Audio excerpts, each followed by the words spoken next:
प्रधानमंत्री नरेंद्र मोदी ने गुवाहाटी में एडवांटेज असम 2.0 समिट का शुभारंभ किया। ये 2 दिन का इंफ्रास्ट्रक्चर और इन्वेस्टमेंट समिट है। समिट में रिलायंस इंडस्ट्रीज के चेयरमैन मुकेश अंबानी के अलावा देश के कई बड़े उद्योगपति शामिल हुए।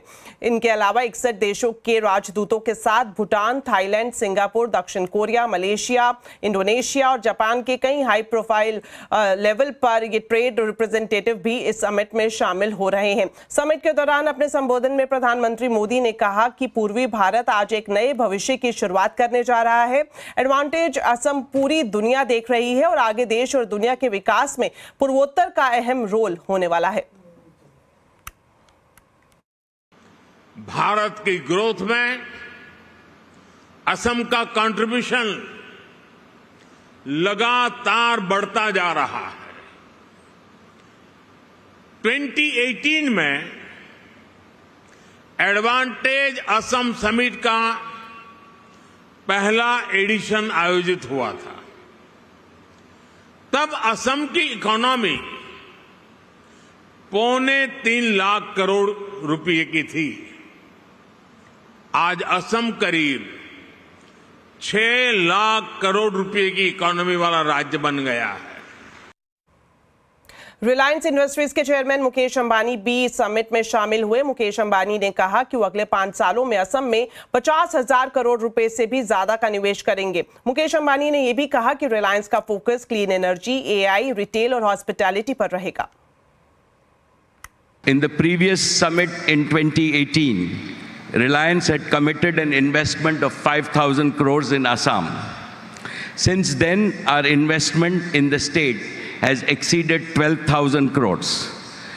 In the coming years, Reliance will more than quadruple this investment in Assam to over 50,000 crores over the next 5 years. After building world-class connectivity infrastructure, we will now install high-performance computing infrastructure. Reliance will establish an AI-ready data center in Assam, which will benefit students with AI-assisted teachers, patients with AI-assisted doctors. Agriculture will benefit from AI-assisted farmers, and AI will help Assam's youth to learn from home and earn from home. इस मौके पर मुकेश अंबानी ने यह भी कहा कि वो असम को टेक रेडी और AI रेडी बनाएंगे। Our first priority is to make Assam tech ready and AI ready. For us, Assam's digital transformation is a noble and patriotic mission. Jio has made Assam not only 2G Mukt but 5G Yukt.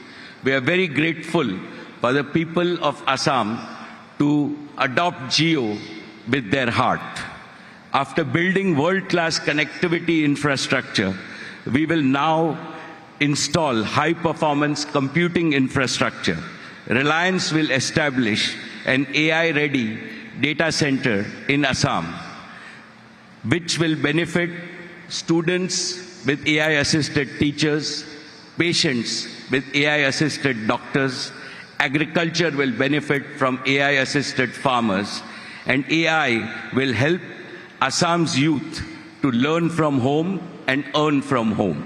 चलिए अब बात करते हैं मुंबई में गर्मी के सितम की। अभी से ही गर्मी का सितम मुंबई में बढ़ने लगा है। फरवरी में ही पारा सामान्य से 5 डिग्री ऊपर चला गया है। मौसम विभाग ने अगले 2 दिन के लिए हीट वेव का येलो अलर्ट जारी किया है। मुंबई और आसपास के इलाकों में कैसा रहने वाला है मौसम, इस बारे में मौसम विभाग के साइंटिस्ट डॉक्टर नरेश कुमार से खास बातचीत की हमारे संवाददाता असीम मनचंदा ने। आइए आपको दिखाते हैं। कल टेम्परेचर्स वहाँ वेस्ट कोस्ट में, जैसे आप स्पेसिफिकली मुंबई की बात करें, शांता क्रूज 38 डिग्री क्रॉस हो गया और रत्नागिरी भी 38 प्लस था। और जनरली जैसे हमारा कोस्टल एरिया के लिए जो हीट वेव का क्राइटेरिया ये होता है कि हम पहले देखते हैं कि जो टेम्परेचर 37 पहुँच जाए और उसके बाद उनका नॉर्मल से डिपार्चर 4.5 से ज़्यादा होना चाहिए। कल ऐसा ही रहा और उसी हिसाब से हम second day heat wave declare करते हैं। तो हमारा अनुमान ये है आने वाले 2-3 दिन वहाँ पे हीट वेव रह सकता है। उसका रीज़न क्या है कि जो हवाएं हैं, जनरली क्या होता है कि सी ब्रीज चलती है, उसके कारण बहुत बड़ी टेम्परेचर्स नहीं बढ़ते। लेकिन इस समय क्या था ईस्टर्ली आ रही थी, लैंड की हवाएं आ रही थी, जिसके कारण टेम्परेचर्स में वहाँ बढ़ोतरी देखी गई। स्पेसिफिकली जैसे आपने कहा Konkan, Goa, Mumbai region, even Karnataka, even Kerala में भी था। तो यहाँ आने वाले 2-3 दिन हीट वेव कंडीशंस रहेगा, उसके बाद ये पैटर्न ब्रेक हो जाएगा और फिर भी हॉट एंड ह्यूमिड एक जो हमारी टर्म होती है कि जब टेम्परेचर सामान्य से ज़्यादा रहे और साथ में ह्यूमिडिटी रहे, वो 1-2 दिन उसके अलावा रह सकता है। चलिए अब आपको